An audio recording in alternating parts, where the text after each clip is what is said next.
the Army introduced two battlefield essentials: the M1 helmet, tough, stable, and built to protect under fire, and the M1 Garand rifle, powerful and fast. It gave American troops a very clear edge.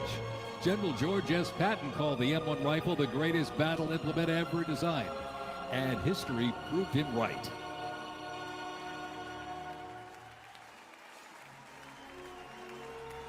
The 82nd Airborne Division. The unit is best known for their bravery on D-Day, when 12,000 parachute and glider troops destroyed German supply lines after fighting for 33 days straight.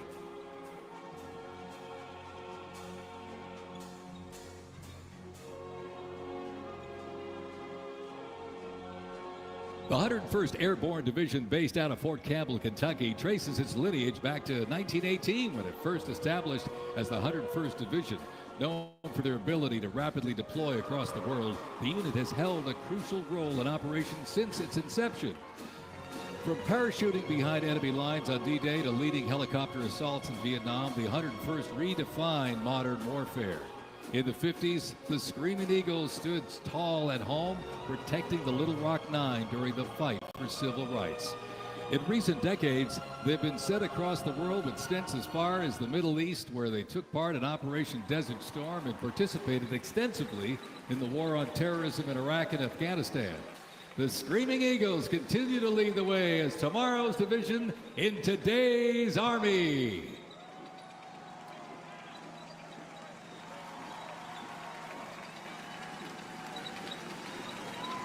The iconic Sherman tank is here, ladies and gentlemen. It was the cornerstone of the U.S. Armed Forces, showing its military might in World War II. It became one of the most influential tank designs of the 20th century. The M4 tank was nicknamed the Sherman tank after Civil War General William Tecumseh Sherman. Actually, it was named by the British. With almost 50,000 produced during World War II, the Sherman tank was in active service until 1957. In World War II, the M16 half-track was a force to be reckoned with. It was a self-propelled anti-aircraft weapon with speed, firepower, and grit. Nicknamed the Meat Chopper, its quad 50 caliber mount could unleash 2,300 rounds a minute. Quite devastating.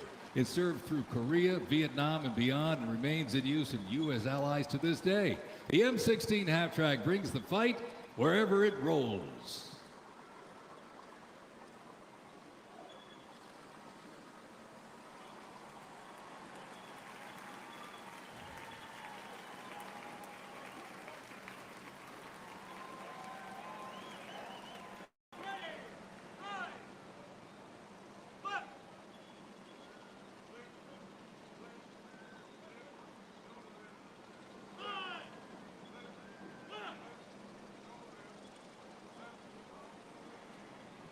The U.S. Army Transportation Corps motto states, "Nothing happens until something moves." That was never more true than with this. Look at this, the 2.5-ton Chevrolet Deuce and a Half. It can move up to 10,000 pounds of cargo and was the backbone of the Red Ball Express that kept the Allies supplied after D-Day in World War II.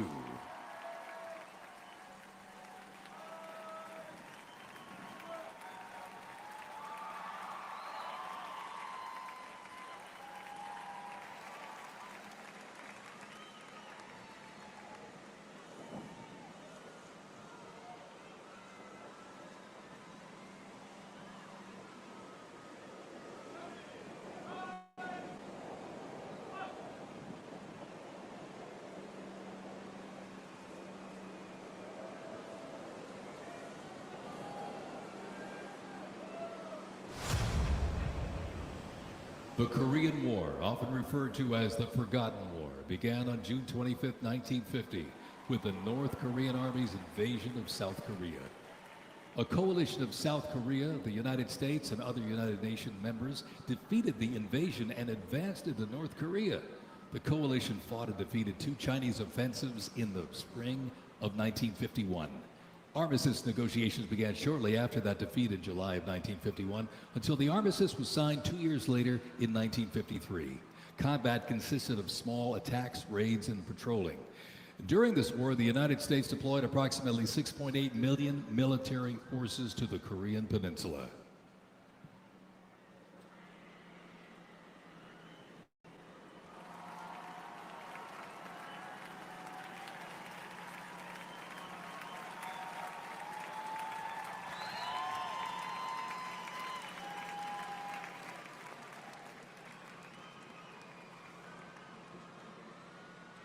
Special thanks to our sponsor, Coinbase.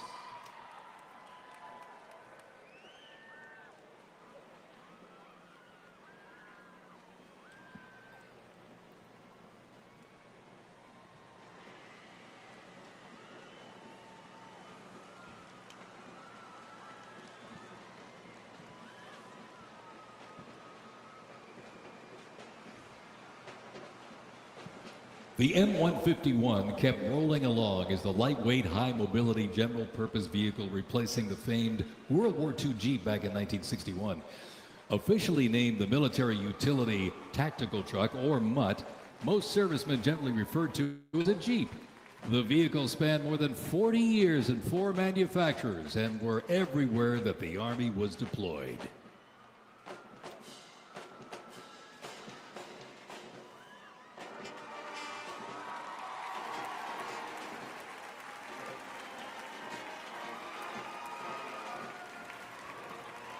Another rolled by earlier, and at 2.5 tons, this deuce and a half, the M35A2 classic military transport truck was a mainstay of the U.S. Army for decades, particularly during the Vietnam War and Operation Iraqi Freedom. The deuce and a half proved its value moving cargo, supplies, and soldiers. Its capabilities include up to 5,000 pounds off-road and 10,000 pounds on-road, making it ideal for moving just about anything. In the jungles of Vietnam, the U.S. Army faced a new kind of war. Helicopters became the new workhorse of battle, delivering troops, firepower, and supplies into some of the most unforgiving terrain on Earth. This is the U.S. Army in Vietnam, the era of air mobility, fierce firefights, and unwavering brotherhood.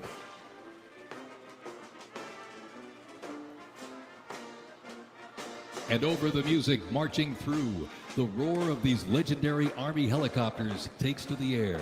Flying overhead right now, they help define the Vietnam War. That staccato beat of the rotor blades was a welcome sound to many troops mired in combat. From transport and medevac to close air support and reconnaissance, they brought the fight to the front and pulled the wounded to safety. The OH-6 Cayuse scouted the terrain with unmatched agility. The AH-1 Cobra, also nicknamed the Snake, brought serious firepower. Its slim design, as you can see here, helped it survive and thrive in hostile environments to protect soldiers below. And the icon of the era, the UH-1 Huey, the first turbine-powered helicopter in service with the U.S. military. There was nothing the Huey couldn't do. General support, air assault, cargo transport, medic evacuation, and ground attack missions.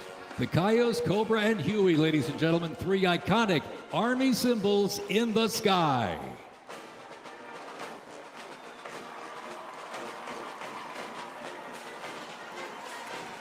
The 1st Cavalry Division Band, based out of Fort Cavazos, Texas, has played a vital role in U.S. military history. Since its origins back in 1855 as the band of the 2nd Cavalry, it has supported operations from the Civil War to Desert Storm. Over time, it's evolved into a powerful force, using music to strengthen bonds between soldiers and engage with communities. From World War II in Korea to the Vietnam War in Bosnia, the 1st Team Band has enhanced morale and upheld the division's enduring legacy. Today, the band continues its mission, using music to shape perceptions, foster trust, and promote national Army and division interests. Standing ready to serve, it remains an enduring symbol of the 1st Cavalry Division's legacy and commitment to duty. The band performs Hit the Leather and Ride, a march composed by Captain Robert Meredith Wilson. This piece reflects the cavalry's transition from horses to mechanized warfare, capturing the speed, the resilience, and the tradition of the division. From Fort Cavazos, Texas, everybody, the 1st Cavalry Division Band.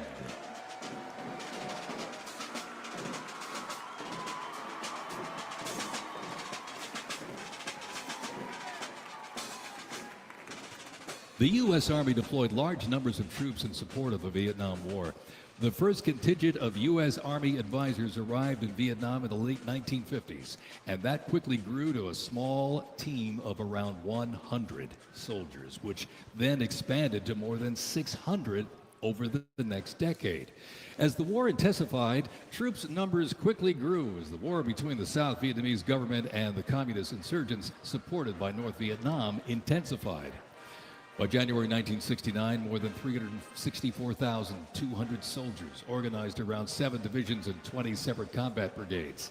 The United States began withdrawing its forces in July of 1969, and the last Army combat unit left South Vietnam in August of '71. The last U.S. combat soldier came home March 1973, while a small number of non-combat personnel remained until April 1975.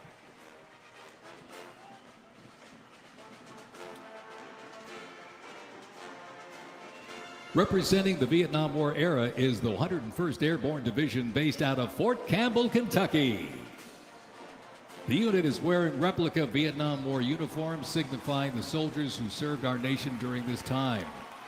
Blistering heat, thick humidity, and unforgiving terrain demanded uniform innovation. And the Army, they delivered. New lightweight uniforms were constructed to move with the soldier. The M16 replaced the M1 Garand, calling for redesigned ammo gear and faster reloads in combat. Body armor got smarter, jackets and trousers got lighter, and field equipment was reimagined to meet the mission head-on. Gone were the heavy Mickey Mouse boots, replaced by canvas tropical combat boots that offered better grip, faster drying, and all-day endurance.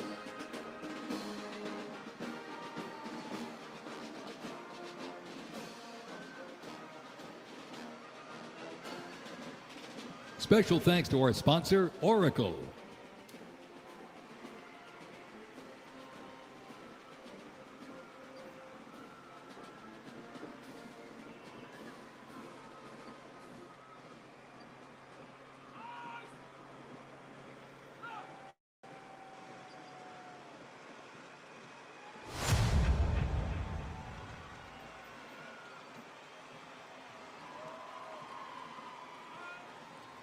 When Saddam Hussein's Iraq invaded Kuwait in August 1990, the U.S. Army deployed to Saudi Arabia to deter further Iraqi aggression in the region for what was known as Operation Desert Shield. By the fall, more than 750,000 troops comprising U.S. service members and coalition partners from more than 30 countries had assembled in the Saudi Arabian desert. In mid-January 1991,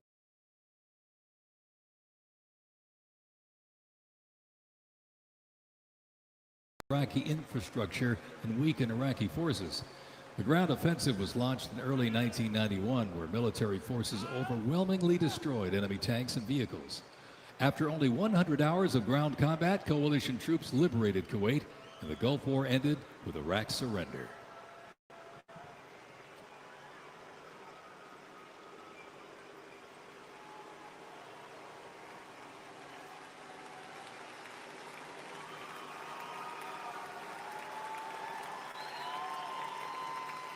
From Fort Riley, Kansas, this is the 1st Infantry Division, one of the Army's most storied divisions. Nicknamed the Big Red One because of the distinctive red on their unit patch. As the oldest continuously serving division in the U.S. Army, the unit has participated in every major operation since World War I, living up to its motto, no mission too difficult, no sacrifice too great, duty first. The 1st Infantry Division was originally established as the 1st Expeditionary Division in 1917 and spearheaded the American Expeditionary Forces in France during World War I. In World War II, the Fighting First stormed Omaha Beach on D-Day and liberated Nazi concentration camps. The highly decorated unit has had 37 members of the Big Red One awarded the Medal of Honor. In Washington, D.C., the 1st Division Monument stands in President's Park, memorializing those who died while serving in the 1st Infantry Division. Ladies and gentlemen, they are the Big Red One, the 1st Infantry Division.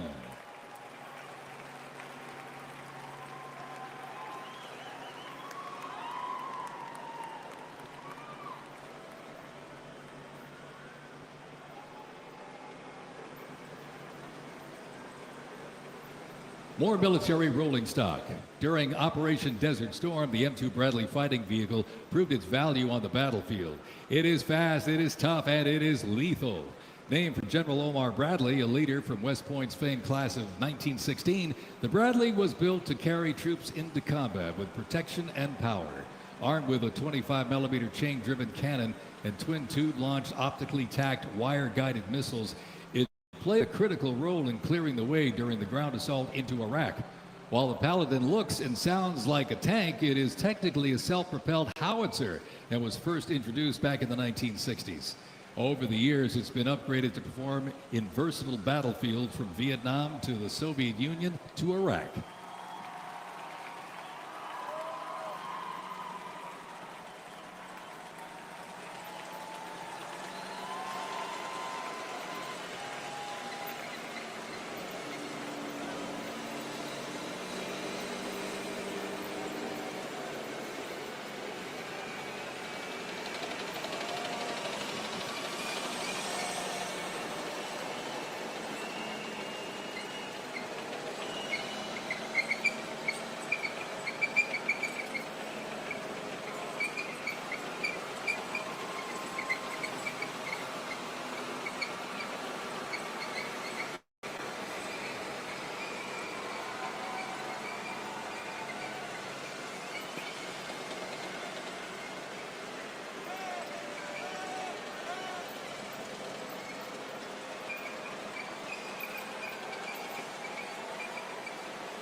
In the Gulf War, no division hit harder or moved faster than the 1st Armored.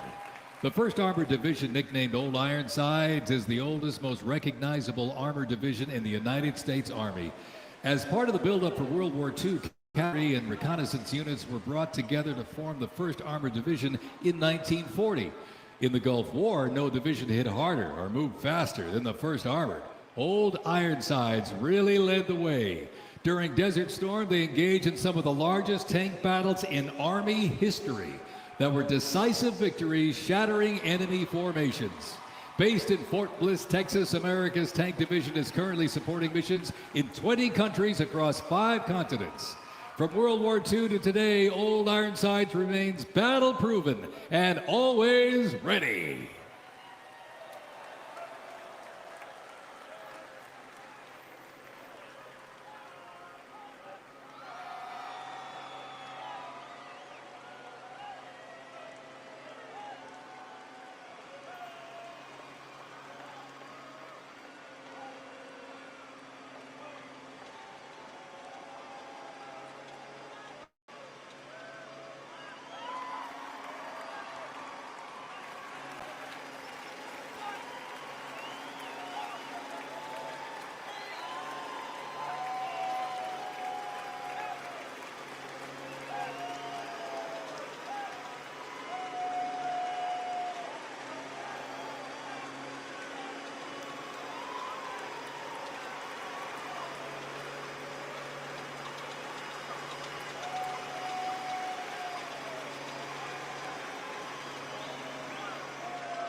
First used in Operation Desert Shield and Desert Storm, the M119 howitzer brought precision firepower to the front lines. Lighter and more mobile than larger artillery, it was built for the infantry brigade, able to fire high into the air or directly at the target depending on the mission. Whether used in battery formation or as a standalone support weapon, the M119 delivered reliable, responsible fire when it mattered most. Still in service today, including on the front lines in Ukraine, it remains a trusted part of the Army's arsenal.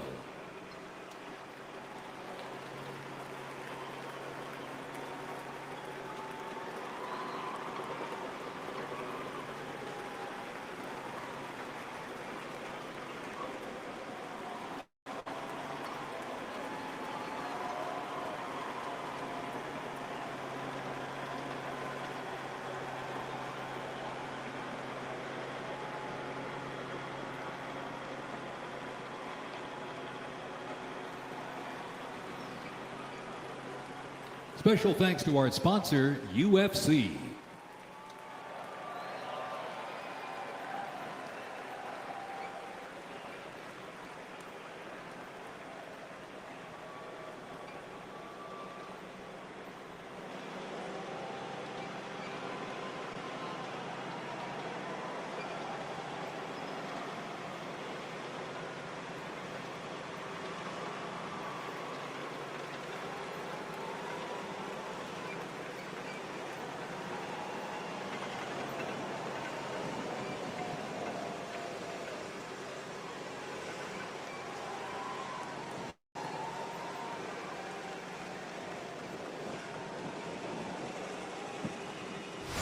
On September 11, 2001, terrorists destroyed the World Trade Center in New York City and struck the Pentagon in Washington, D.C. using commercial airliners.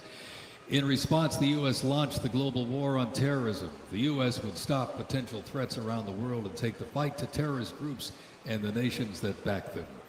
The Army immediately deployed forces to Afghanistan to destroy Osama bin Laden's al-Qaeda terrorist organization and depose his sponsors, the ruling Taliban. The 2003 President Bush expanded the war to Iraq. Soldiers and other armed services overthrew Iraq's dictator Saddam Hussein. The fight to stabilize Iraq and prevent terrorist groups from overthrowing its new government continues to this day. The campaign in Afghanistan lasted until 2021 when U.S. forces withdrew and the Taliban returned to power. Over the course of the two-decade conflict, over 2 million servicemen and women, less than 1% of the American population, deployed in support of the global war on terrorism. Most of those who served were members of the United States Army.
The global war on terrorism saw the introduction of a range of new technologies on the battlefield. The 8-wheeled Stryker Armored Combat Vehicle is the first new military vehicle to enter service in the U.S. Army since the Abrams tank back in the 1980s. The vehicle was developed to fill a gap in the Army's inventory between a lighter infantry and heavy armored unit. The Stryker Armored Combat Vehicle enables the team to maneuver in close and urban terrain, plus provide protection in open terrain and transport infantry quickly to critical battlefield positions. The first Stryker vehicles were fielded back in 2002 with the 1st Stryker Brigade combat team deploying to Iraq in 2003.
U.S. Army Rangers, predating the Revolutionary War, fought in the War of 1812 as part of the regular Army and patrolled the frontier from Ohio to western Illinois on horseback and by boat, with the likes of Daniel Boone and Abraham Lincoln in their ranks. After the 9/11 terrorist attacks, Rangers were called upon to lead the way in the global war on terrorism. As part of the U.S. Army Special Operations Command, the 75th Ranger Regiment, based out of Fort Bragg, North Carolina, represents a lethal, agile, and flexible force capable of conducting many complex joint special operations missions. Today's Rangers Regiment is the Army's premier direct action raid force. It is always combat ready, mentally and physically tough, and prepared to fight our country's adversaries. The U.S. Army Special Operations Command is an elite group of individuals trained to lead and succeed in protecting the country from their threats. Composed of 5 units with unique specialties, Special Operations works in small tactical teams, taking on the most challenging and sensitive missions. Military legends to service members and civilians alike, they take on terrorists through quiet guerrilla war-style missions in foreign countries. Ladies and gentlemen, the U.S. Army's Special Forces.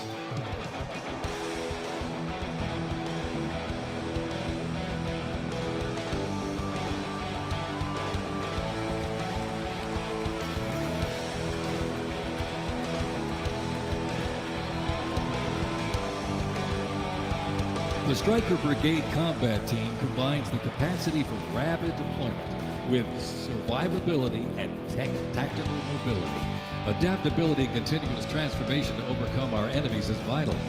Fighting an elusive enemy in distant places and at home requires new tools such as unmanned aerial vehicles for surveillance and the Blue Force Tracker to see real-time details of troop movements. The United States does not face the challenging international environment alone. Our network of allies and partners is an advantage that our adversaries can never hope to match.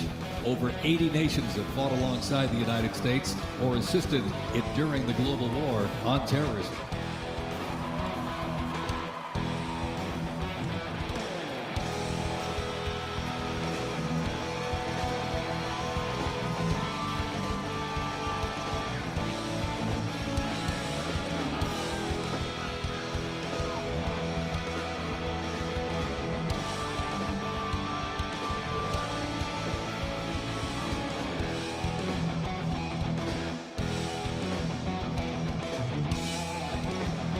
The 10th Mountain Division's climb to glory began with its establishment as the 10th Light Division in July 1943, the only one of its size in the U.S. military to receive specialized training for fighting in mountainous conditions. After periods spent inactive as a training division and as a standard infantry division, the unit returned to its roots in 1985 when it regained its Mountain Division designation. In the 1990s, the division participated in numerous humanitarian and peacekeeping operations. During the War on Terrorism, the 10th Mountain Division proved their mettle as light fighters through repeated deployments to Afghanistan and Iraq. Now, since 2002, the 10th Mountain Division, based out of Fort Drum, New York, has been the most deployed regular Army unit. Its combat brigades have seen over 20 deployments to both Iraq and Afghanistan in support of Operation Iraqi Freedom and Operation Enduring Freedom. To show America's military might, they have one purpose: to deter war and, if ordered, defeat the enemies of the United States of America. They are the 10th Mountain Division.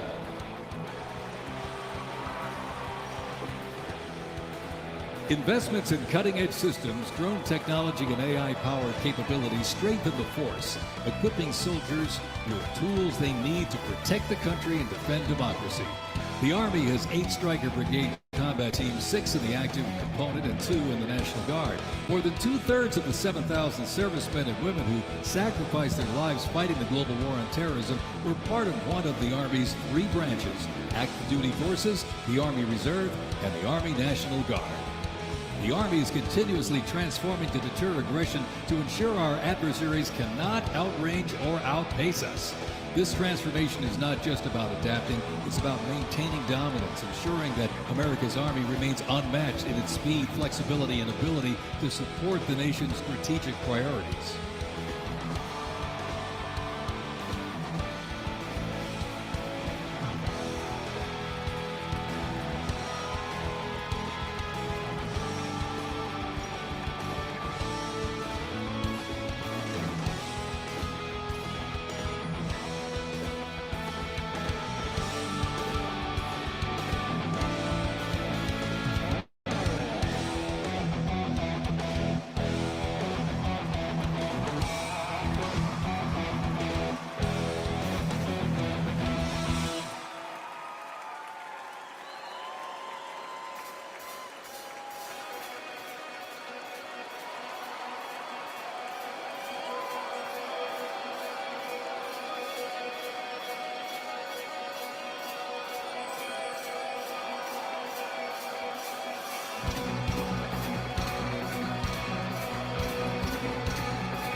Special thanks to our sponsor, Palantir.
Today, the U.S. Army's mission is to deploy, fight, and win our nation's wars. How? By securing ready, prompt, and sustained land dominance by Army forces across the full spectrum of the conflict as part of the Joint Force.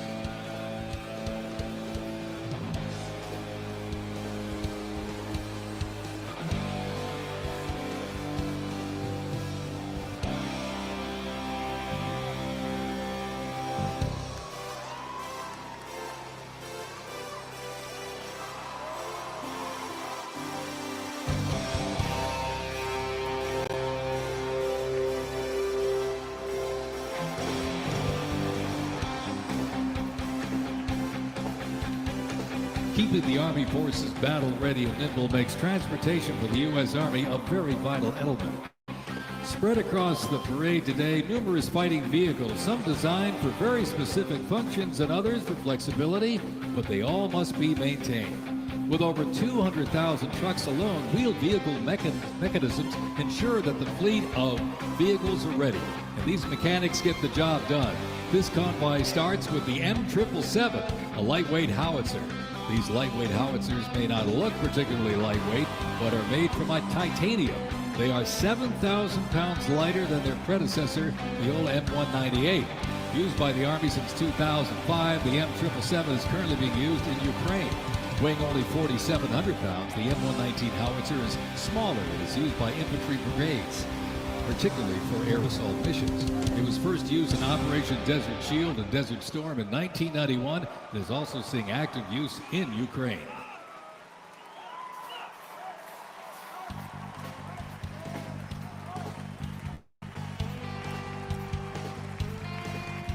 The 7th Infantry Division, stationed at Joint Base Lewis McChord, has been seeing continuous combat action ever since activation in World War I. From Europe to the Aleutian Islands, Japan, Korea, Afghanistan, and the Pacific, the Bayonet Division boasts a proud history of answering the call of its motto, "Trust in Me," with resolute dedication. Sent to deployments and conflicts around the globe since it was founded, the division returned to Fort Lewis in 1971, its first time on American soil since 1934. The 7th Division, originally called the Hourglass Division due to their patch design, gained the nickname Bayonet Division during their deployment to Korea in June of 1950. At Incheon Landing and during the liberation of Seoul, they were credited with plunging the bayonet into the heart of the enemy, with 13 members of the division receiving the Medal of Honor. The 7th enables and sustains the combat readiness of 2 Stryker Brigade combat teams and a Combat Aviation Brigade.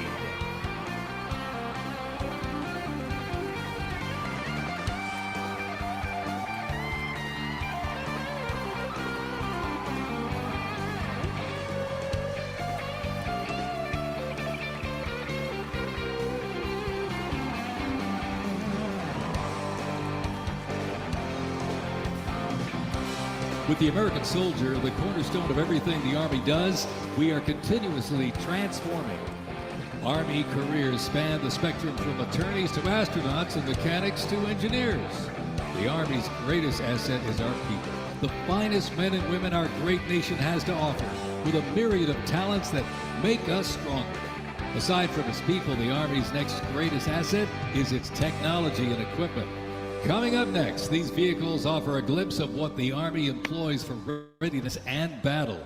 The portable howitzers and the portable Abrams tank were used extensively in the Gulf War, along with Bradley tanks and the infantry squad vehicle. The ISB provides enhanced tactical mobility of an infantry brigade combat team. This allows commanders greater freedom of movement and action. The ISB provides the warfighter with increased flexibility to ensure infantry units maintain momentum to achieve mission success.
When duty calls, U.S. Army soldiers don't just answer, they lead. From Fort Bragg, witness a powerful demonstration of strength, purpose, and the unmatched capability of today's Army.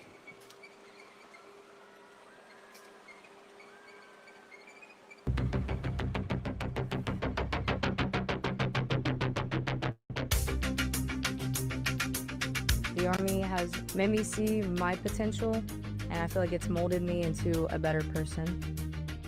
I grew up in a very patriotic household. My grandfather, he served in World War II, and his brother, my uncle, served in Vietnam. I can do this. If they can do this, I can do this.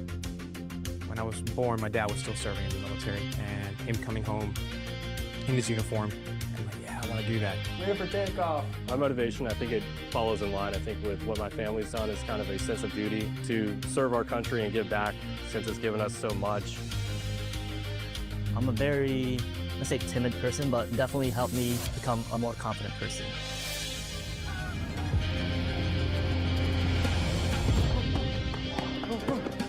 Working with a group and my peers, it really shows how much working with a team can strengthen you. All right, ready to go? Ready to go. I derive a lot of purpose from serving others. I think serving something bigger than myself gets me out of bed every day. So keep going up, keep going.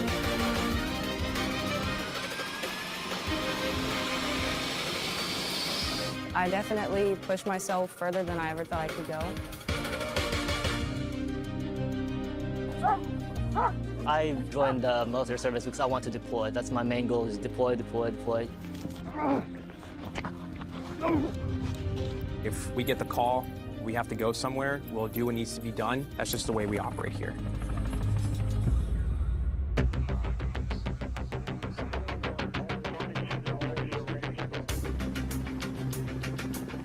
This is one of the few jobs in the nation where we all take an oath to say, I'm willing to put my life on the line for you, and they're willing to put their life on the line for me.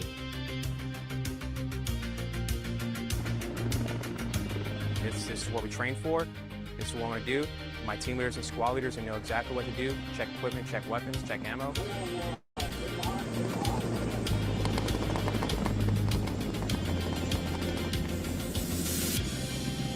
We're always ready to deploy within 18 hours and handle the mission at task.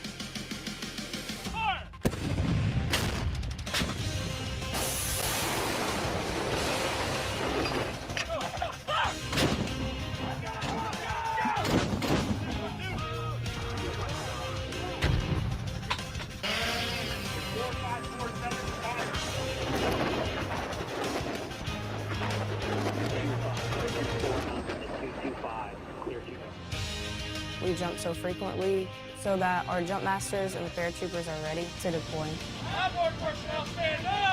I'm very passionate about being a jump master. The paratroopers, they see you and, you know, they believe in you. I love to instill that confidence with my passion into those paratroopers. It's a rush. It's great. Drop and clear for personnel drop.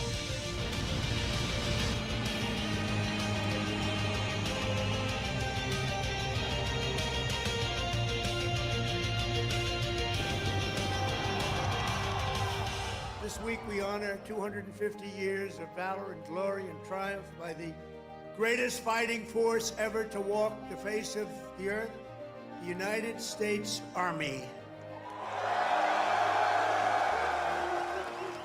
For 2.5 centuries, our soldiers have marched into the raging fires of battle and obliterated America's enemies. I love the Army. It is a great place to set yourself up for success, to prepare yourself for the future. God bless you, God bless our soldiers, and God bless the U.S. Army.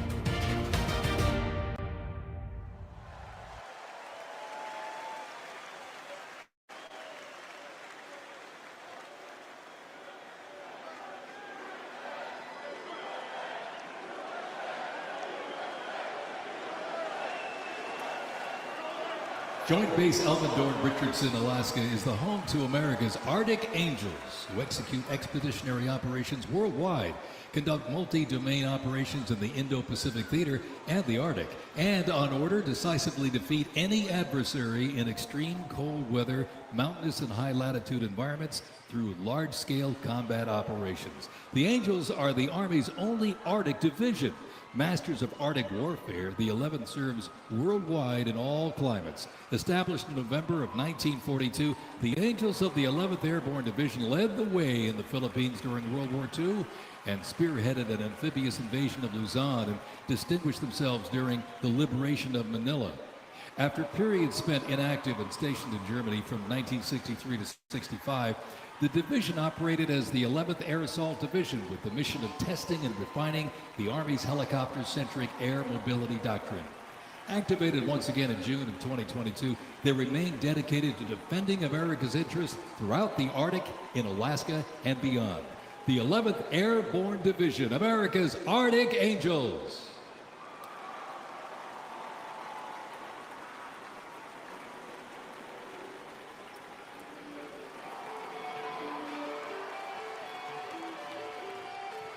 Requiring ongoing maintenance in the field and on base because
gradually transitioning from a strategic force to an operational force in response to the pressures of the war on terrorism.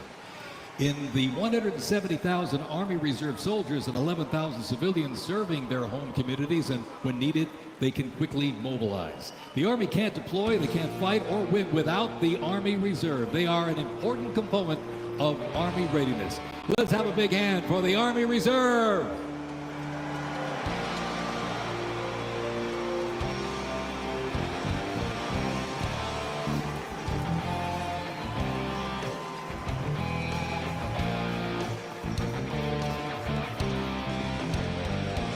Today and tomorrow's Army looks to increase safety and survivability, create efficiency, and streamline processes.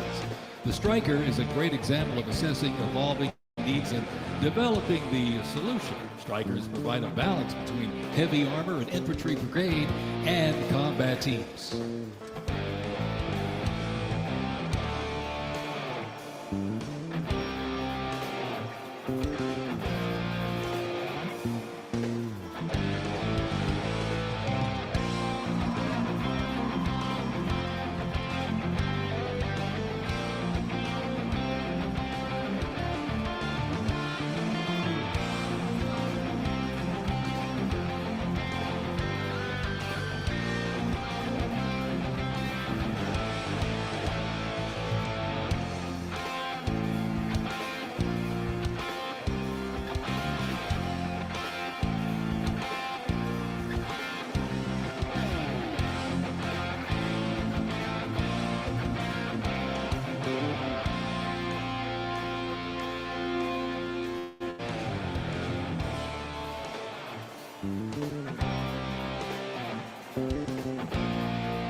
When Americans hear the name Bastogne, they remember one of World War II's most heroic defenses, the Battle of the Bulge. Surrounded by German forces in the frozen forests of Belgium in December 1944, soldiers of the 101st Airborne held the line.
The unit before you is a platoon from the Multi-Purpose Company's 2nd Battalion, 327th Infantry Regiment, 1st Mobile Brigade, 101st Airborne Division, Bastogne. They are showcasing the Army's Transformation in Contact Initiative, a program that allows the Army to rapidly test, evaluate, and equip our soldiers with the newest technologies. Modern, mobile, and mission-ready, the Bastogne Brigade continues to adapt to new threats while staying rooted in the fierce resilience that defined its birth. They are carrying the next-generation squad weapons, the XM7 and XM250, both equipped with the XM157 optic. The vehicles are the infantry squad vehicle, a new mobility asset that can rapidly move through most terrain types. The trailer is the S-MET, and it's capable of carrying heavy loads under its own power through restrictive terrain. This platoon is equipped with 3 types of small unmanned aerial systems. They are the Ghost X, located on the S-MET, the C-100, and right above us there, the X-10D, which are flying above the formation right now.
And high in the sky, the AH-64 Apache. It's the premier attack helicopter in the world.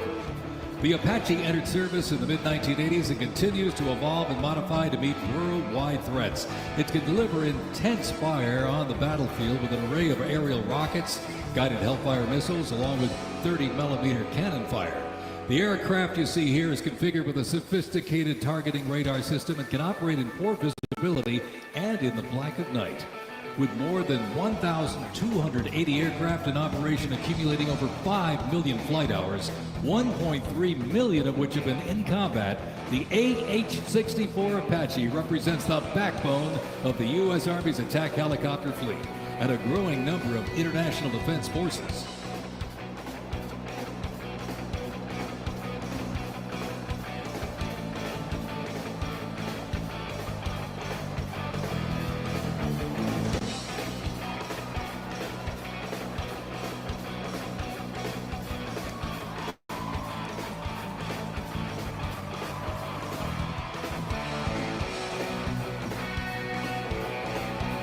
Special thanks to our sponsor, Lockheed Martin.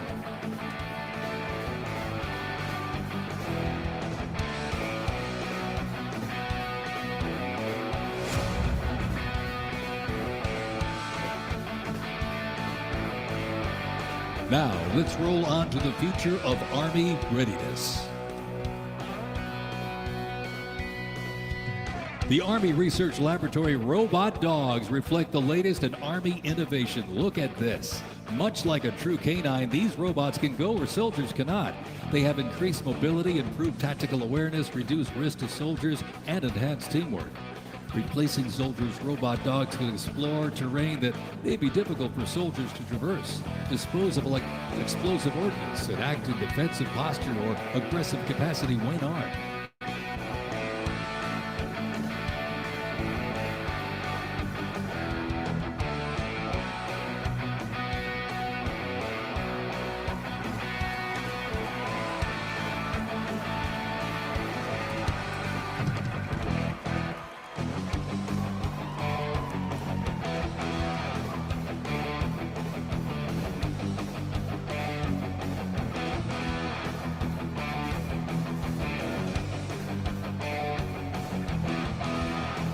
The Ghost Robot Dog is another innovation that can adapt seamlessly for various missions from recon to bomb recognition.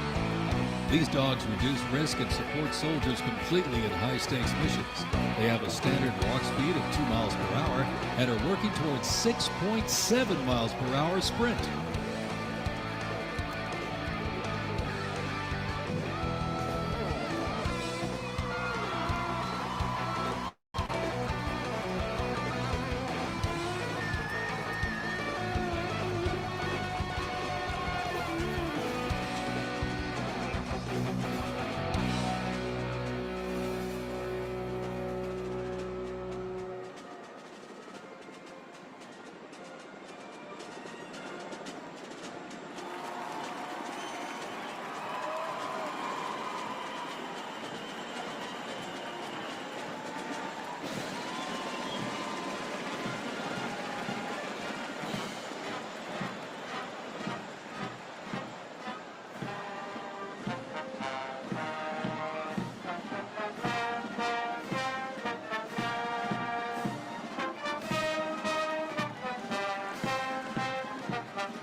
As the oldest continuously serving Army band and the oldest unit at West Point, this is the United States Military Academy Band, ladies and gentlemen.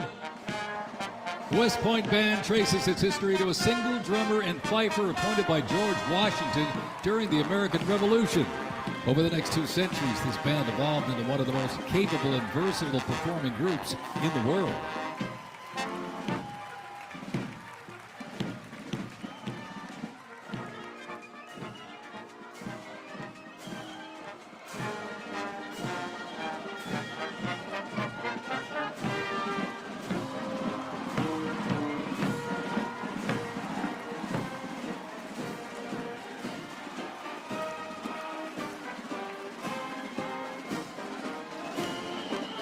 one of the most prestigious institutions in the world where leadership is forged and duty becomes destiny.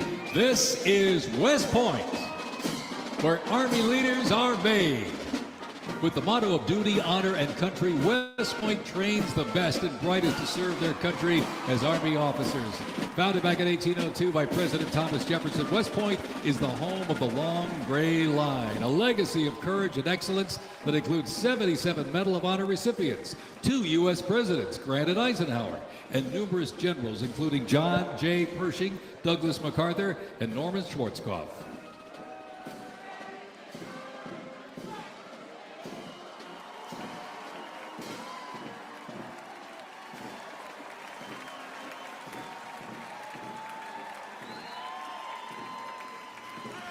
Upon entering the United States Army, all recruits undergo initial entry training, a highly intense and a challenging training period aimed at developing a soldier's physical and mental toughness, instill discipline, train them in essential combat skills, and foster teamwork. IET transforms civilians into soldiers based on the 7 core Army values: loyalty, duty, respect, selfless service, honor, integrity, and personal courage.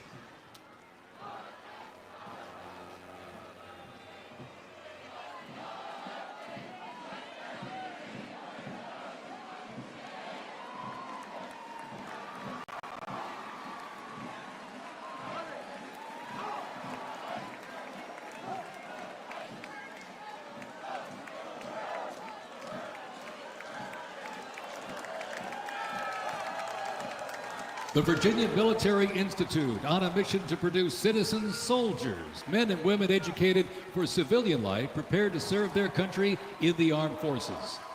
VMI counts a Nobel Prize winner, 11 Rhodes Scholars, generals, 7 Medal of Honor recipients, and a Pulitzer Prize winner among its graduates. As one of the nation's senior military colleges, students at Virginia Military Institute can participate in Army ROTC or the Corps of Cadets. While cadets in the Corps can serve in any branch of the United States military or pursue other careers, those in Army ROTC earn their commission as officers, ready to serve on active duty in the National Guard or Army Reserve. Each year, the Army Senior ROTC Blue Ridge Battalion commissions approximately 130 second lieutenants, ensuring that excellence in leadership continues in generations to come.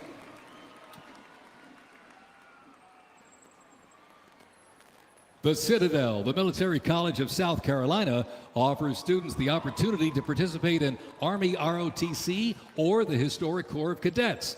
Founded in 1842, the Citadel is the 3rd oldest of the senior military colleges and is known for its Corps of Cadets living and studying under a classical military system that makes leadership and character development essential.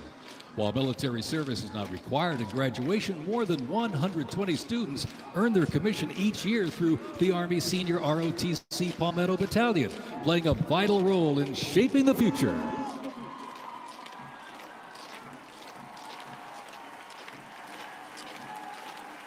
As one of the nation's senior military colleges, Texas A&M University is home to both Army ROTC and the renowned Corps of Cadets. The Corps of Cadets' central purposes has remained building individuals that exemplify respect, excellence, leadership, loyalty, integrity, and selfless service. Students at the university who participate in the Army ROTC earn their commission as officers, ready to serve on active duty in the National Guard or Army Reserve. Each year, the Army Senior ROTC Warrior Training Battalion at Texas A&M proudly commissions more than 90 second lieutenants and is honored to shape the future leaders of the U.S. Army.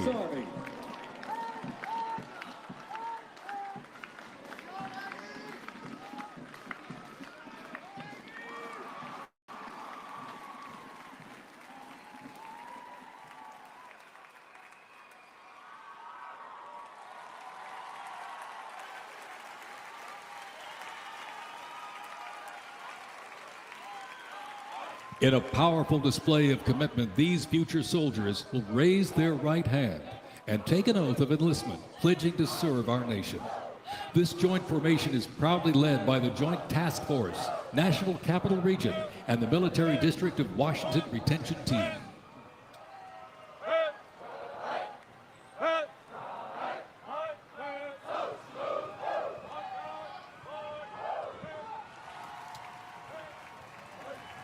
shaping tomorrow's Army. West Point's most inspiring cadets remind us that America's future is courageous and in capable hands.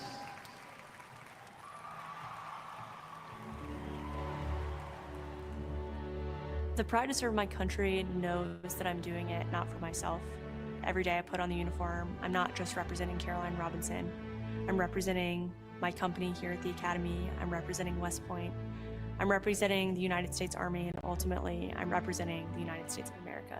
I really came to West Point because belief in the American dream and giving back to our country. You're a part of something that is much bigger than yourself. You're a part of a tradition of excellence and a legacy that's connected not only to the Academy, but to the American Army. I'm surrounded by people who want to make themselves better and serve our country. Excellence is their baseline, and that to me is what it means to be a West Point cadet. From the earliest days of our nation, this supreme tradition of American military service has been passed down from soldier to soldier and generation to generation, and it's a beautiful thing to watch. My brother preceded me here, and originally I didn't really know what West Point was until he came, but when I saw the mission that they were committed to, of upholding the principles of American democracy and protecting the Constitution, I knew it was somewhere I had to be. Every time that we lived outside of the United States, I always developed this sense of gratitude and pride of being an American, and I wanted to give back to my country what it gave to me. And it wasn't until I zipped up the blouse and I put the belt on for the first time that I realized that I was going to be serving my country, and it felt right. West Point was the place that I needed to be, and more importantly, the Army was where I wanted to be. I just looked to the left and right over basic training and realized that we all had the same American patch on our shoulders, that we're all fighting for the same thing. I mean, there was no better feeling in the world knowing that every single person around you is committed and willing to die for that mission. You came for excellence, you came for duty, you came to serve your country, and you came to show yourselves that you are among the smartest, toughest, strongest, most lethal warriors ever to walk on this planet. What excites me the most about my future in the Army is the opportunity that I'm going to have to give back to the American soldiers that I'm going to be leading. Because ultimately, they don't get to choose. And to me, it's that burden of responsibility to be the best leader. And as a young officer, that's going to be exactly what I get to do. I was the cadet basic training first detail for the first 3 weeks. And I got to see the new cadets come in from their families' homes and being in process on their very first day and watching them grow so quickly. I would do all the formations, and I looked out at these 1,000 new cadets, people who had just come out of high school. They were completely different people. I don't think there's another institution in the country like West Point where the student body is so committed to furthering the mission of America and ensuring our democracy and freedom for generations to come. I'm really surrounded by the best of the best, and that's when I realized this is a place that I absolutely want to be. West Point itself is an amazing institution, but it only provides opportunities. The people here have to choose to take those opportunities and grow and lead and serve. And the people here want to do that. And I'm proud to be a part of that. And I would tell any high schooler who is considering it, you won't regret it.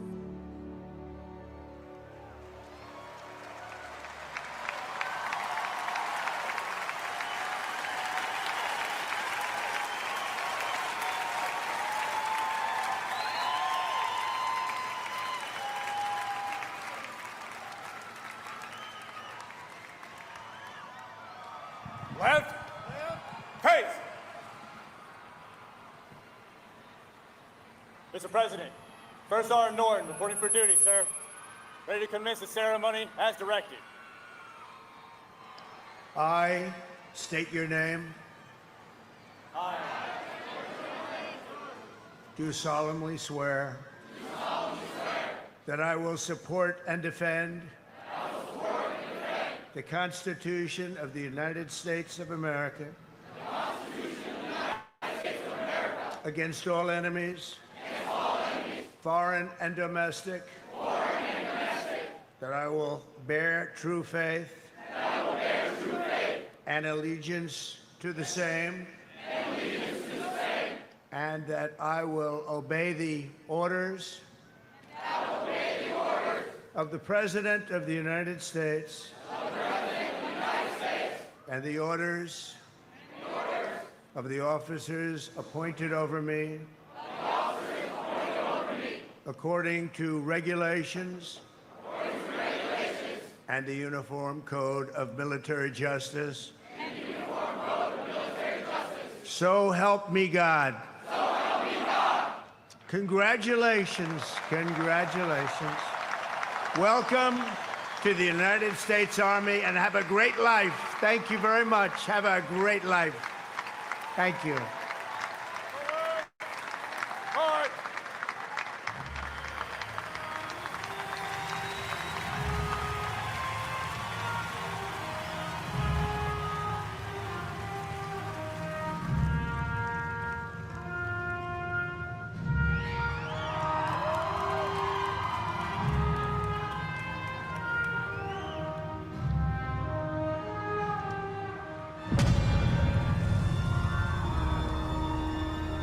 Ranger School is the best life insurance policy for our Army. It will always end with two people facing off with each other, and we need young leaders to be able to close with and destroy the enemy and defend our nation's interests forward. Surrender is not a Ranger word. It's not an option. I know that I'm not going to be able to get to do this again. This is my chance. It all starts at the legendary Ranger School, the crucible where these elite warriors are forged. It has been described as the longest approved gut check in the Army. Over 62 days, students will patrol hundreds of miles over mountains and through swamps under the crushing weight of their equipment. All the while, they are deprived of both food and sleep, forced to perform at the very edge of their physical limits. But it's not just the physical challenges that make Ranger School so intense. The mental strain will break these soldiers down to their core. If I have a come-to-God moment, I have to take my PC off my patrol cap, and on the inside of that, my commander gave me a Ranger tab, the yellow and black one that you get during graduation, and I pinned it to the inside of my PC. Ranger School is not for the faint of heart, but for those who are up to the challenge, it is the ultimate proving ground. They already didn't have enough beds for people in our company. And our eyes reminded us that we don't have enough beds because there's not going to be this many people by tomorrow. Just a slight reminder that there's too many of you anyways, and not all of you are going to pass.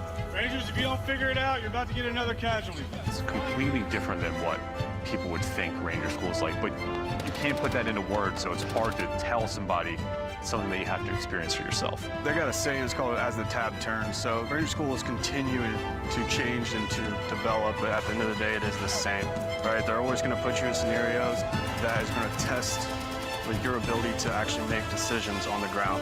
As you go through Ranger School, it is a gut check. It's going to check you out. And what's going to get you through it is whether you have it or not.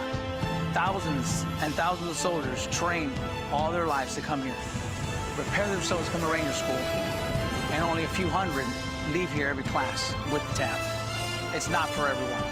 I'm not going to leave until I get it, so just buckle down, stop complaining, and just get the job done.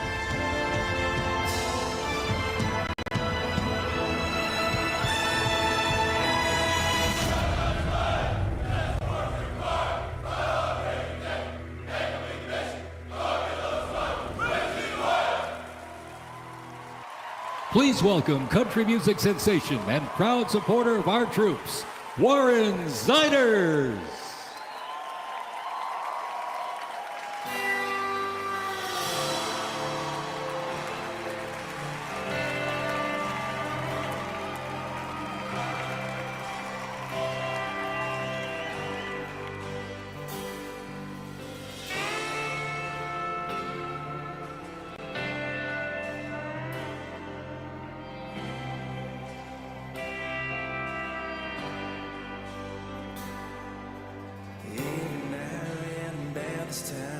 Till like she knows I'm lonely, rolls up when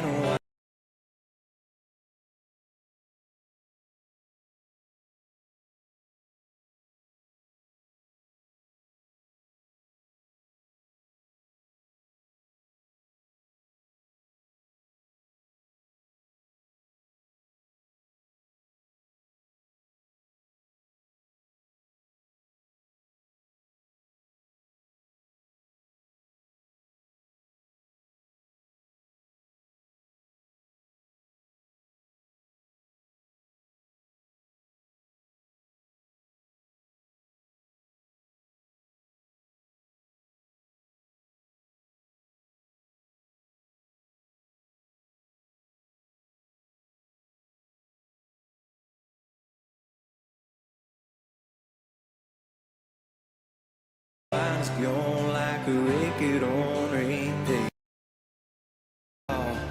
Whispers that she wants me. Try my best not to fall where she falls into me. We all need some kind of fix. For me, she's the one to pick. Nothing else will do the trick. She's all I need. She's my pretty little poison. My heartache in the night with a kiss on her lips, just like cyanide. Yeah, she can.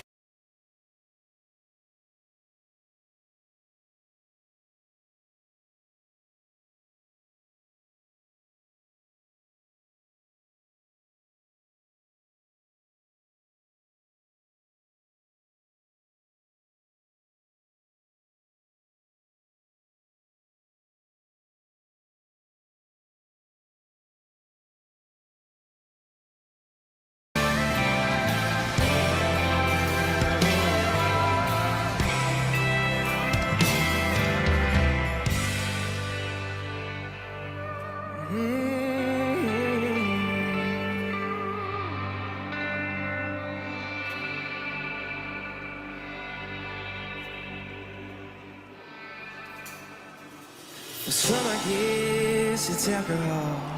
I don't want none at all. I just want you. No, I just want you. My pretty little poison. My heartache in the night.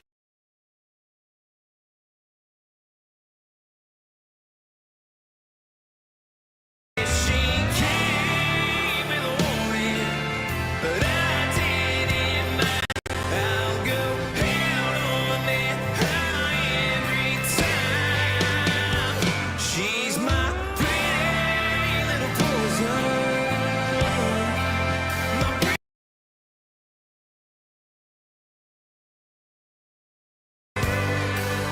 She's my pretty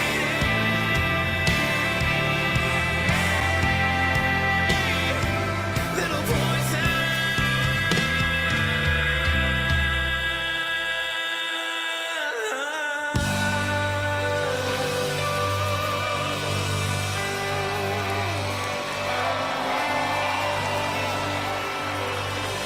Thank you. I'm not gonna lie, y'all. I'm nervous, but I would just like to say thank you so much for having me here tonight. I am just so fortunate to be here in front of y'all, and thank you guys so much for what you guys do. And honestly, happy birthday, y'all. Happy birthday.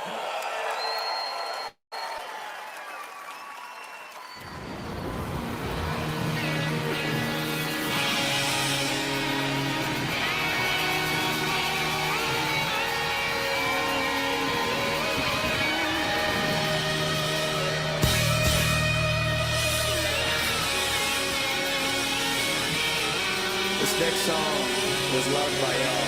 So if you know the words, please sing along. This song's called Ride the Lightning, y'all.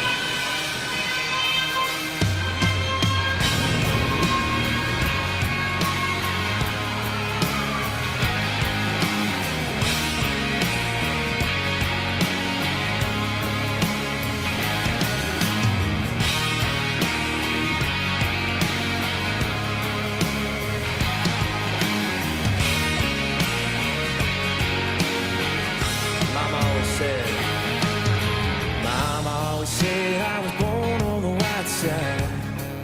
Yes, she did. One foot in the flames and the other trying to walk the line.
We got one more chorus, y'all.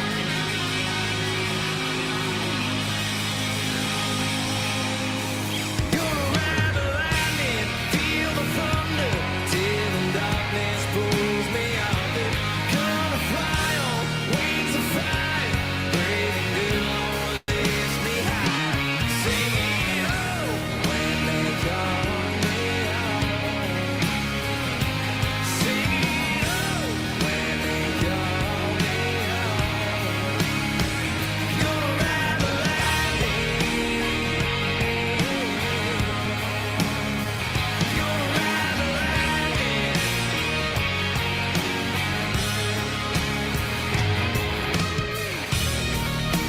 Ladies and gentlemen, everybody here, everybody that has attended tonight, I just want to say thank you so much.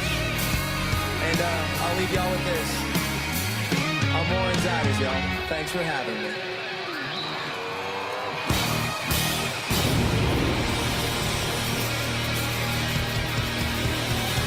It has been my honor, ladies and gentlemen. I really mean that. Thank you so much. Happy birthday to the Army. Happy birthday to our President, Donald Trump. Amen, y'all. God bless America, baby!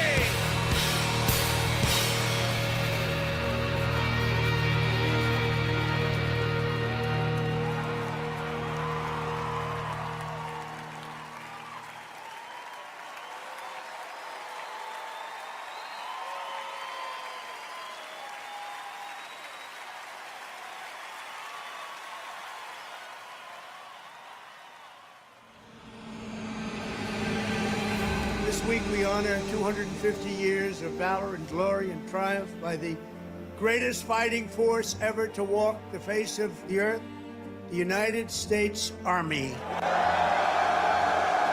Each of you on the field today is among the most talented members of your generation.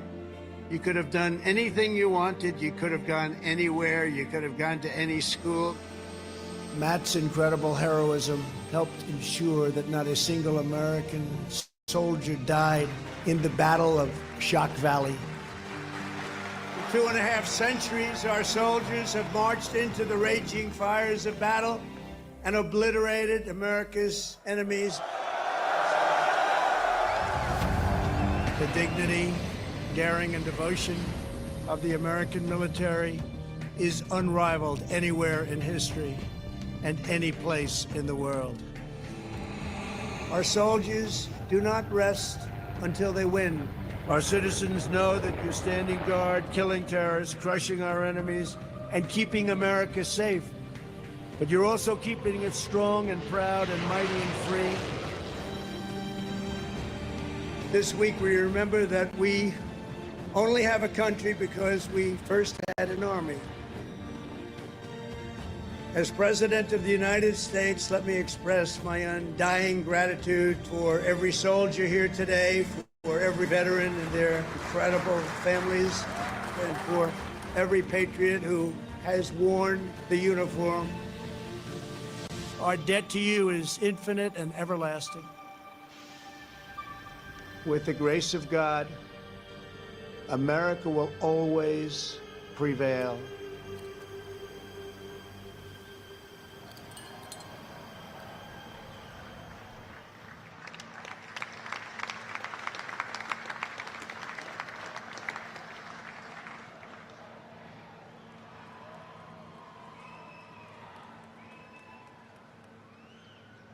Well, let me say to the thousands of Americans who traveled from distant towns and across state lines to be here today, this is your national capital. Welcome to Washington, D.C. We are thrilled to have you.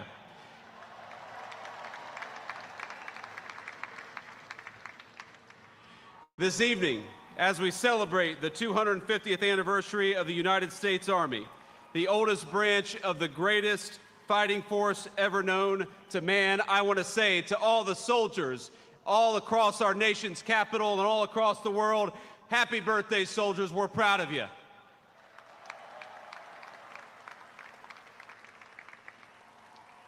And I want to say you represent an unbroken line of greatness, of excellence. And one of the things the President of the United States has told his entire administration from the Vice President on down is that we must remember that the young men and women who put on the uniform and serve this nation are our most precious resource. We must honor them, we must respect them, we must fight for them, and that's exactly what the Trump administration aims to do every single day.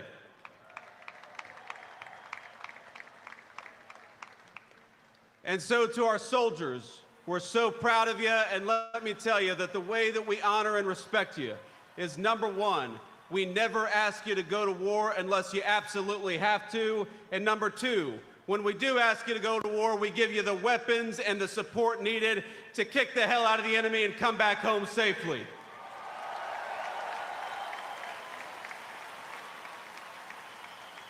Now, I know I am the last thing standing between the main event, and that is a dangerous place to be with a lot of soldiers in the audience. So let me just say a couple of quick additional thoughts. First of all, June the 14th is, of course, the birthday of the Army. It is, of course, the birthday of the President of the United States, and happy birthday, Mr. President. But I would get in trouble if I didn't mention that it's also my wedding anniversary. And so to my lovely wife, I love you, honey, happy anniversary, and thank you for everything that you do for our country. So without further ado, it is my pleasure to introduce the 45th and 47th Commander-in-Chief of the United States military, President Donald J. Trump.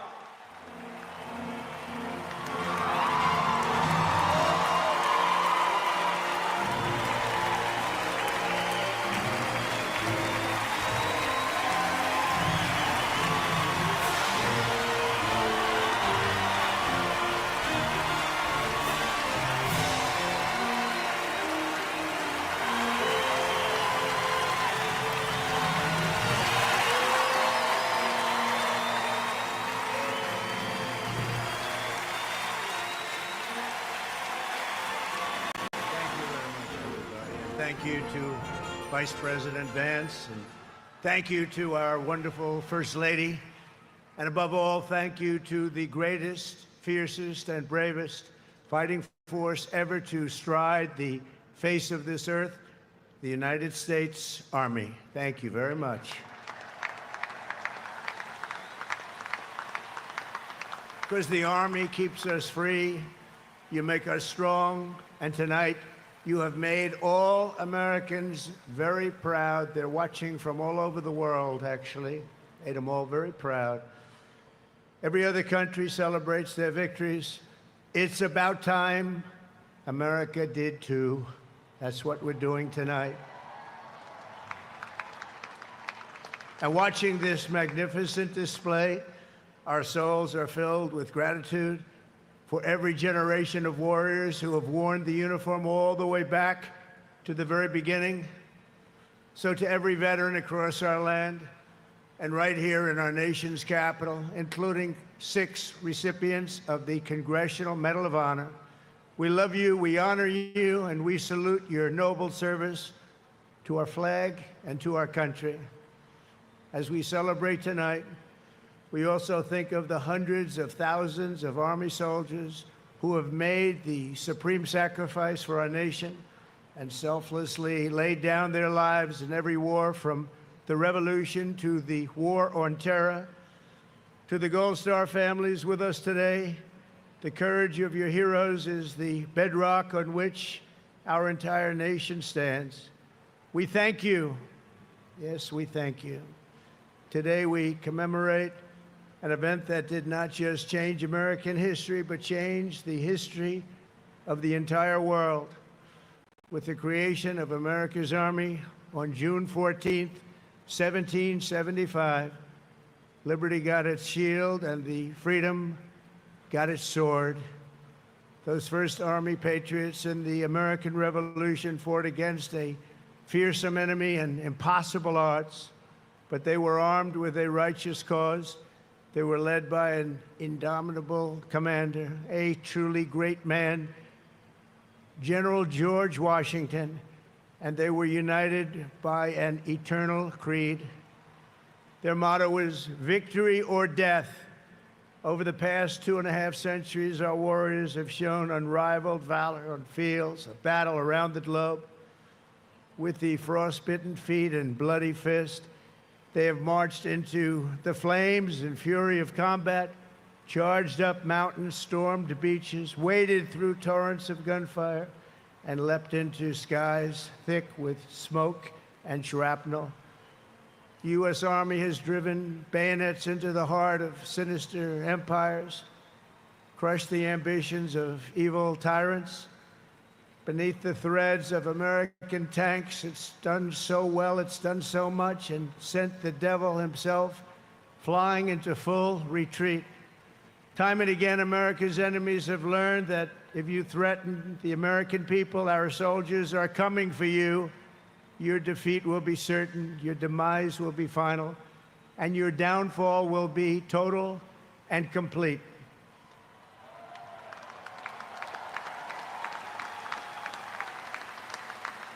Because our soldiers never give up, never surrender, and never, ever quit. They fight, fight, fight, and they win, win, win. And that's why no institution in history has entered more names into the roster of American heroes than the U.S. Army, the Congressional Medal of Honor, more than anyone or anything. There was Mad Anthony Wayne, asked by George Washington to lead a daring midnight raid up the cliffs of Stony Point with unloaded muskets and only their bayonets to fight the redcoats. Mad Anthony replied, "Issue the order, sir, and I will storm into hell for you." Then there was the Civil War general, John Corse, shot in the face in combat. He fired off a message to his commander: "I am short a cheekbone and one ear, but I am able to whip the hell out of all of them." He stayed on the front lines, it seemed forever. In World War II, there was the great Creighton Abrams, besieged on all sides by the Nazis at the Battle of the Bulge. He boldly proclaimed, "They've got us surrounded again, the poor bastards." This is the fighting spirit and unyielding force of the U.S. Army. It has never changed, and it will never, ever change, because there is no earthly force more powerful than the brave heart of a U.S. infantryman or an Army Ranger, paratrooper, or Green Beret. They are the best, they are the finest. From Bunker Hill to San Juan Hill, from Gettysburg to Guadalcanal, from Yorktown to Shiloh, and from the trenches of the Argonne to the mountains of Afghanistan, the Army has forged a legacy of unmatched courage, untold sacrifice, and unequaled and undying glory. Our soldiers have poured out their blood by the bucketful on Missionary Ridge and Heartbreak Ridge, on the sands of Sicily, Normandy, and the Philippines, and on the dusty streets of Da Nang, Baghdad, and Fallujah. Thanks to their extraordinary service and devotion, 250 years later, America stands tall, America stands proud, and America stands free. We're the hottest country in the world right now, and our country will soon be greater and stronger than ever before. Down through history, we've been blessed beyond words by this valiant legion of Army warriors and patriots, heroes and legends. And tonight we affirm with unwavering certainty that in the years ahead and in every generation hence, whenever duty calls and whatever danger comes, the American soldier will be there.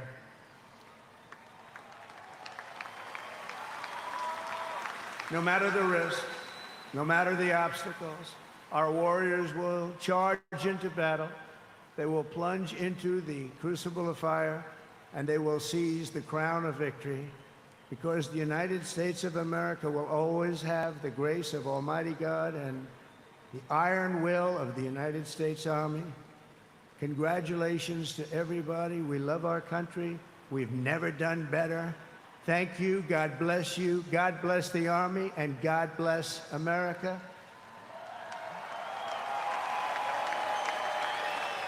And now I'd like to ask our great First Lady to join me at the podium. Thank you very much, everybody.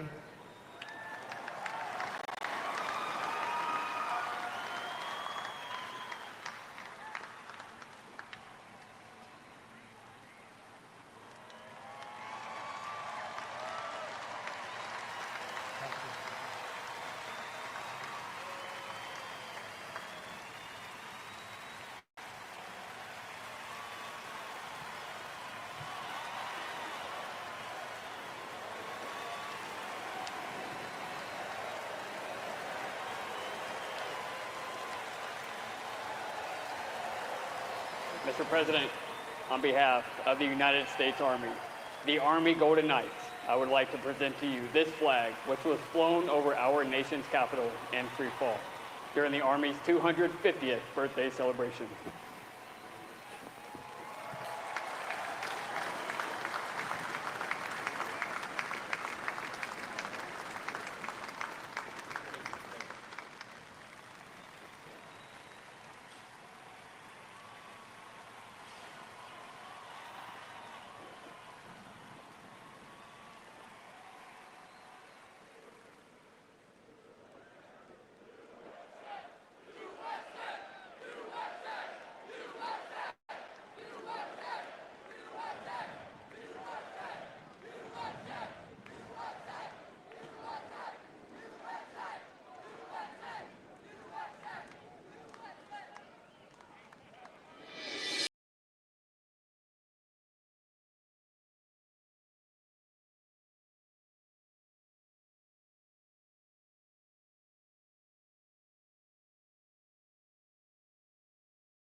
Good Saturday morning. We are still covering breaking news right now at this time. What we know so far is this. Police are on the scene of 2 separate shootings in the Twin Cities. We have confirmed that 2 state lawmakers have been shot, along with one of the spouses of those lawmakers. Our sources confirm one state senator was shot is State Representative Melissa Hortman. She is pictured here. She was Speaker of the House for many years in the state legislature. The other person that we've confirmed has been shot is State Senator John Hoffman and his wife. He is of Champlin. And just within the last half hour, Governor Walz activated the State Emergency Operations Center. He says local law enforcement in Champlin and Brooklyn Park have the full resources of the state of Minnesota behind them. He went on to say that they are monitoring the situation closely and they will share more information soon. I know we have a press conference coming up in about 23 minutes. It's going to be in Blaine from the Champlin PD. We will learn more information there. Right now, we know of 2 active scenes. One is in Champlin, the other one is in Brooklyn Park.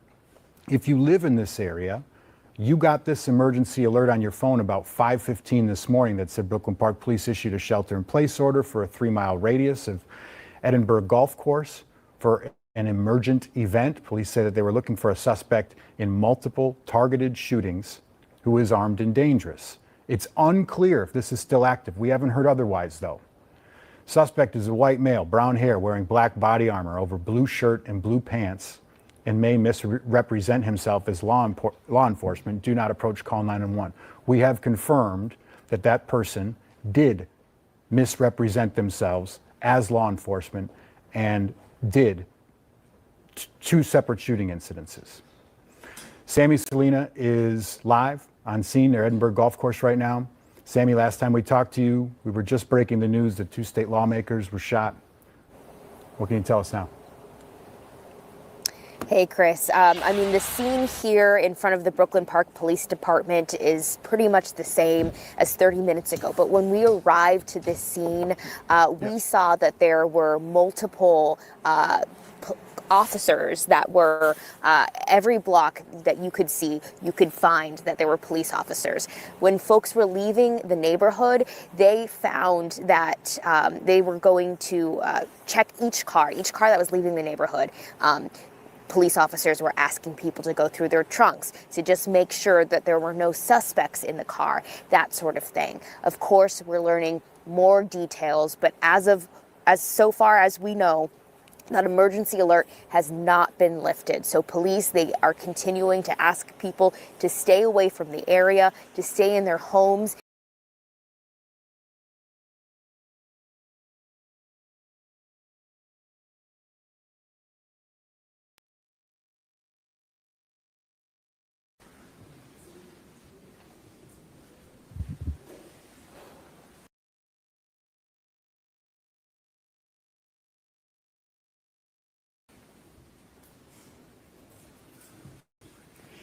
Thank you for being here.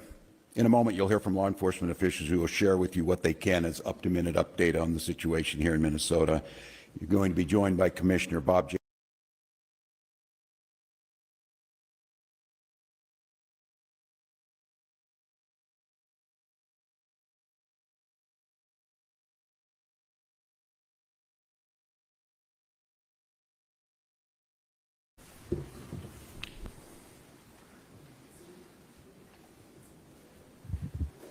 Times assassination attempt. This was an act of targeted political violence. Peaceful discourse is the foundation of our democracy.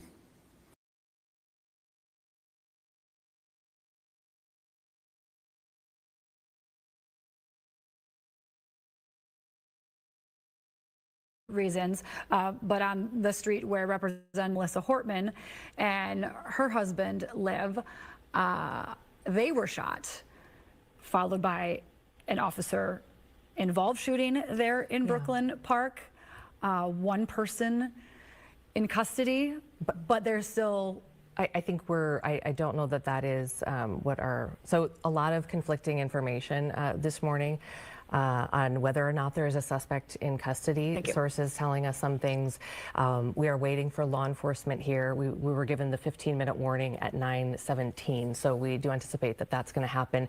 Governor Walz, Drew Evans, and with FBI, and Bob Jacobson all speaking. Those are the three who are going to be speaking. So this is the statewide effort to make sure that law enforcement has everything that they need.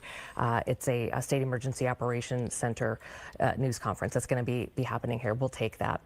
I'm just sorry. We're just looking at a couple of different things that come in here. So we want to just be really clear that there are just a couple of things that we know for sure that have been confirmed, and then there's a whole lot that's coming in via different sources. So you're seeing stuff on social media. We're seeing the same stuff. You're going to hear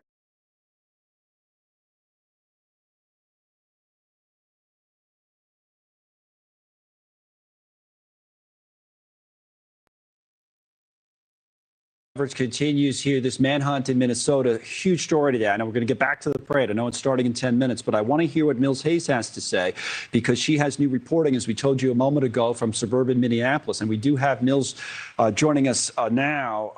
By the way, the president just left the White House a few minutes ago, and he was asked and made a quick comment about what happened in Minnesota today. All he said was, "It's absolutely terrible." That was the quote from President Trump. But Mills, what are you learning?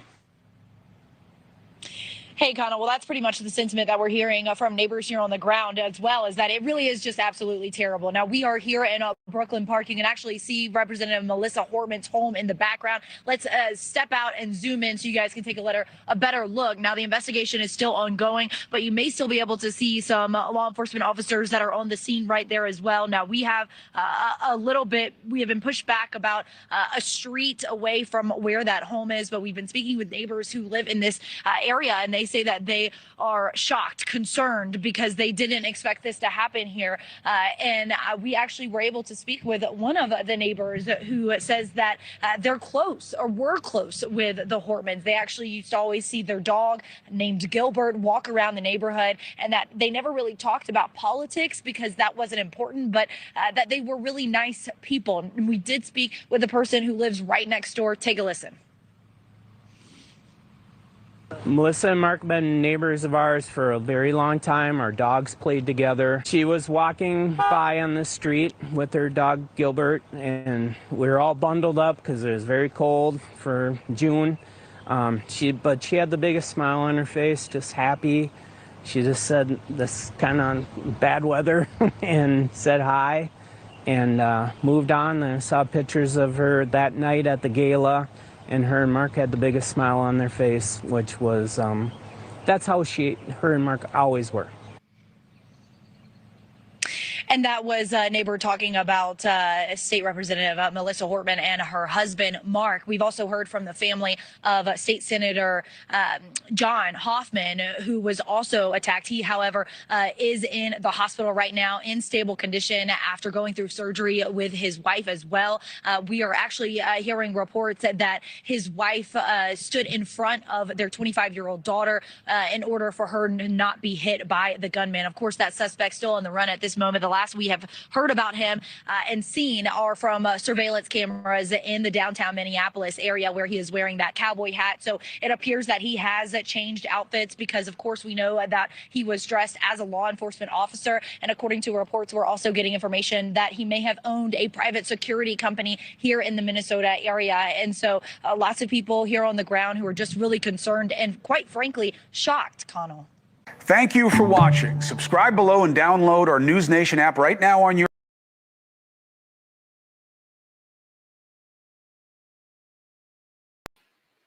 Get off of here. I'm ready to go watch the UFC's fights that's already in progress. Much love to you guys. Thanks for hanging out. And yes, this world is crazy. It just keeps getting crazier. It's sad. Absolutely sad.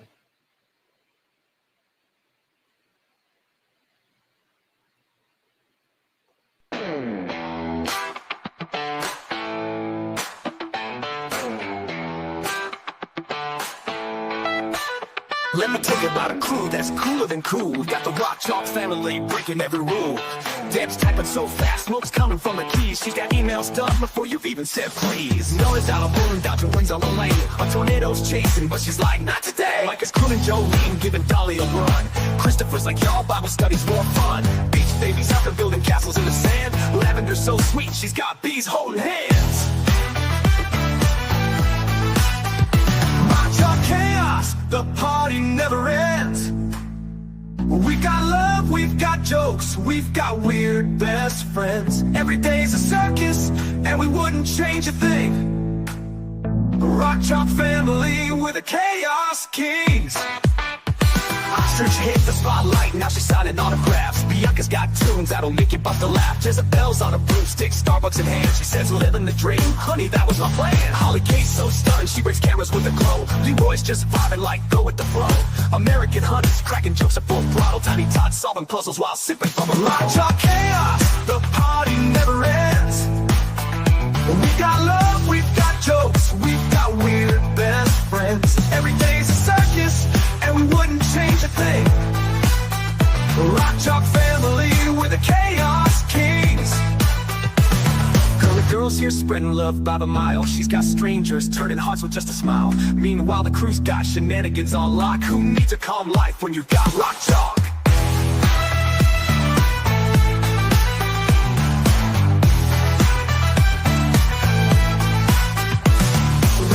To the wildest team around. We got storm sweet tunes and a love that's profound. If you think your family's cool, you better just walk, cause nobody beats the wild wacky Rock Chalk.